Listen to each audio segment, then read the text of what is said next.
Olha, que o adjetivo qualifica o substantivo, e isso a gente já sabe, né? Mas existem várias formas de flexionar ou de usar o adjetivo. E você sabe quais são e como fazer isso?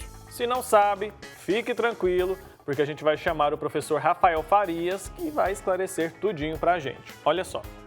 Olá, espero que estejamos todos bem novamente. Então, eu sou o professor Rafael e agora nos foi pedido que falasse um pouco sobre o adjetivo e quais são os tipos ali, quais são as possibilidades de adjetivo que a gente encontra em relação à gramática na língua portuguesa, em relação às nossas vias de enunciação.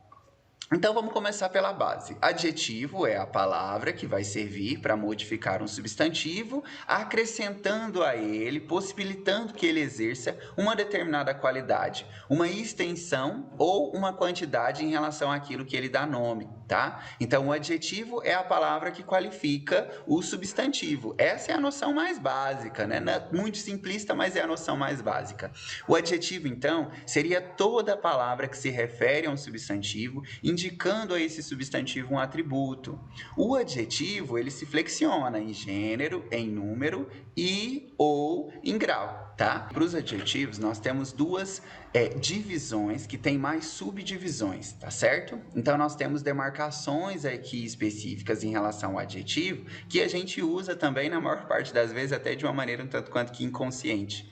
Nós temos, por exemplo, os adjetivos que são categorizados dentro do grau comparativo e dentro do grau superlativo, tá? Dentro desses graus, nós temos outras subdivisões. Então, dentro do grau do adjetivo comparativo, nós temos um comparativo de superioridade, de igualdade, de inferioridade. E dentro do grau superlativo, nós temos o absoluto, analítico e sintético e o relativo de superioridade ou de inferioridade.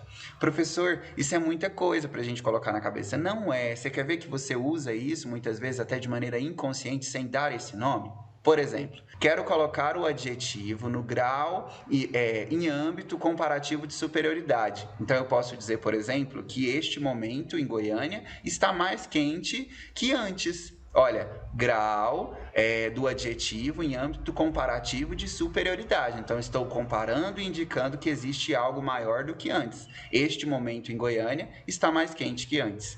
Grau do adjetivo em âmbito comparativo de igualdade. Então, eu posso dizer, por exemplo, que este momento em Goiânia está tão quente quanto antes. Então, olha, tem uma comparação que assimila para nós uma noção de igualdade. Grau do adjetivo em âmbito comparativo de inferioridade. Então, eu posso dizer, por exemplo, esse momento em Goiânia está menos quente que antes, certo? E aí, a gente chega ao grau de adjetivo em âmbito superlativo, que a gente lembra que tem duas subdivisões, o superlativo absoluto, analítico e sintético, e o superlativo relativo de superioridade e de inferioridade. Quando a gente tem, então, por exemplo, o grau do adjetivo em âmbito superlativo absoluto analítico, eu tenho o uso de uma palavra intensificadora mais um adjetivo. Então, por exemplo, eu digo assim, a TV Pai Eterno tem quadros, tem programas muito interessantes. Então, eu tenho uma palavra intensificadora muito, né? E eu tenho o adjetivo que é o interessantes. Tá vendo aqui? Um abraço a todos e a gente está aguardando mais dúvidas de vocês, tá bom? Tá certo, professor, então. Esclareceu, hein, Marina? Dá pra gente dar mais ênfase, vamos dizer assim, quando queremos aplicar ali algum adjetivo a algum substantivo, né? Aí a gente flexiona esse adjetivo pra gente conseguir se expressar. É isso aí. Como o professor disse, né, quando a gente vai falar dos nomes aí, né, classificar esses adjetivos, fica mais complicado por causa desses nomes aí, mas a gente acaba usando isso naturalmente no nosso dia a dia, né? Então, isso que é importante. É a maneira que fica mais fácil da gente se comunicar, de se expressar, né? Por isso que existem essas flexões aí nos adjetivos. Mas essa parte aí de classificação, né, de saber mesmo os nomes certinhos, né, Wilker? A gente deixa lá para aquela parte de quem está fazendo as provas, de concurso, as provas da escola. No nosso dia a dia fica um pouco mais tranquilo, que a gente precisa dar nome ao tipo de adjetivo que a gente está usando. Ainda bem que não precisa, né, Marina? Senão ia virar uma confusão que ninguém ia entender nada, né?